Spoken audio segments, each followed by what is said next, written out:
For decades, if you wanted to use public transport in Paris, you needed a ticket, a Navigo card, or more recently, your smartphone.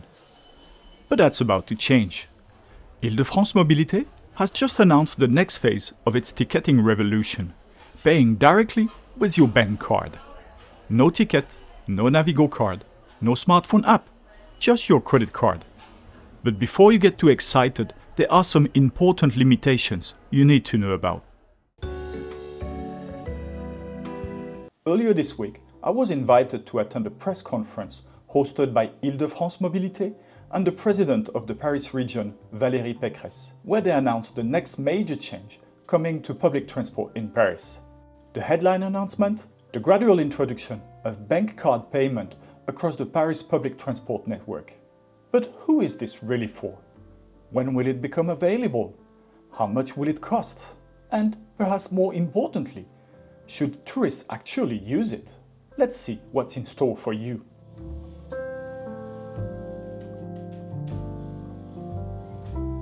To understand this announcement, we need to look at the bigger picture. To replace the paper tickets, first came Navigo Easy, then Navigo on Android phones, then Navigo on iPhones, then the new flat fare metro and RER tickets, and by 2027, paper tickets are expected to disappear completely. The goal is simple: make ticketing easier and cheaper to manage. Every day, Paris public transport handles around 9.5 million journeys. Of these, about 9 million are made by residents of the Paris region. Only around 500,000 are made by outside visitors or tourists. This tells us something important. This new system is not designed for Parisians. It's mainly designed for visitors.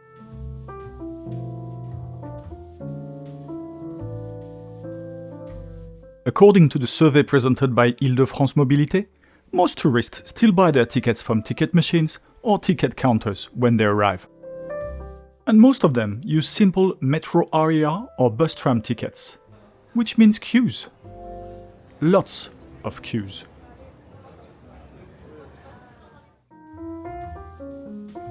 The new option will allow travelers to buy transport tickets directly using their bank card.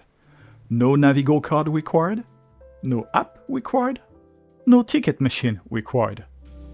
In other words, you simply tap your card and travel. The rollout will happen gradually. It already exists on some buses. The Montmartre funicular is scheduled to get it in July. By the end of August, all buses in Paris and the inner suburbs should be equipped.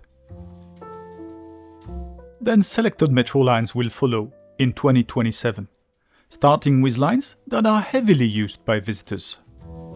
But the full Parisian region network, all buses, metros, RER, trains, trams, will not be fully equipped until around 2030.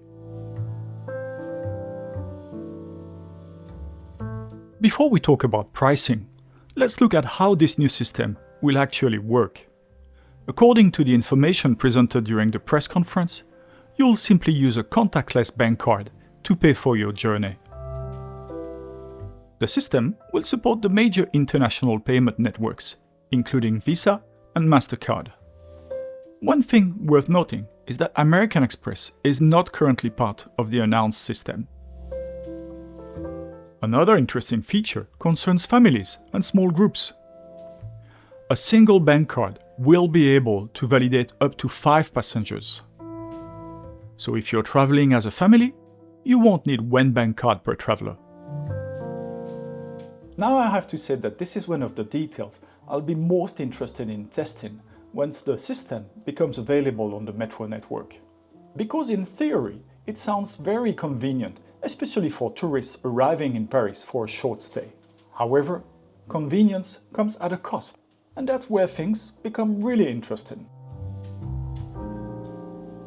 Throughout this presentation, Île-de-France Mobilités repeatedly described bank card payments as a convenience service. And that's important because this new system is not designed to be the cheapest way to travel. It's designed to be the easiest. And that convenience comes at a premium.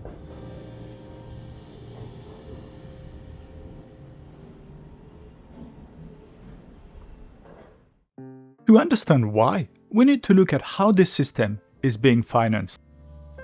During the press conference, Île-de-France Mobilités explained that introducing bank card payments requires significant investments, new validators, new payment infrastructure, new back-office systems, installation, maintenance, and of course, bank transaction fees.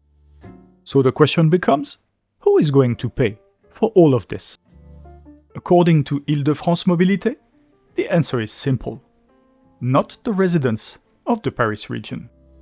In fact, it's the title of this slide. The objective is for this system to have zero cost for Île-de-France residents.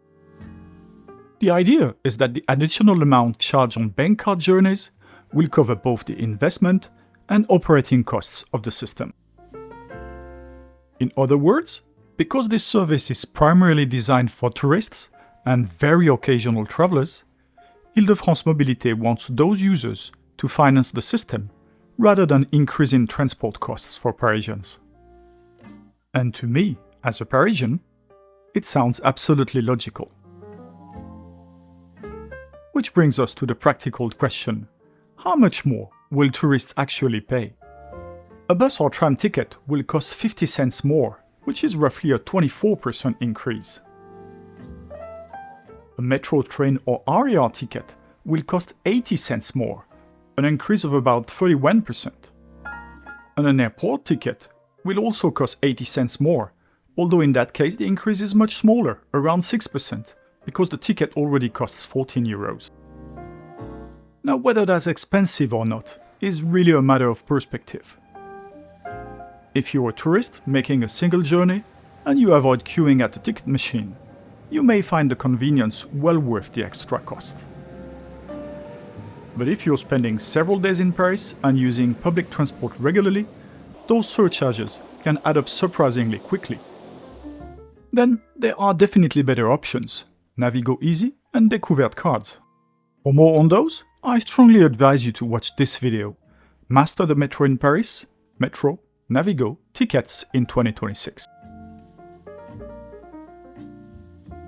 Personally, I think this is a good addition. Not because it's the cheapest solution. It's not. Not because it's the best solution. It's not. But because it removes friction. The tourist that arrives late at night, doesn't understand the fare system and just wants to reach their hotel now has a simple backup option. And anything that reduces ticket machine queues at airport and major stations is probably good news for everybody. So yes, Paris is finally joining, slowly, cities like London, Singapore and New York by allowing passengers to travel using a bank card. But before you start tapping your Visa or MasterCard everywhere, remember, it's designed for convenience, not for saving money. And for most visitors staying several days in Paris, Navigo Easy, the IDF Mobilité app, or a weekly pass will still be the smarter choice. What do you think? Would you use your credit card to ride the Paris Metro? Or would you still prefer a Navigo card? Let me know in the comments. And if you're planning a trip to Paris, don't forget to subscribe, because Paris Top Tips helps you travel smarter, spend less, and avoid the mistakes most tourists make.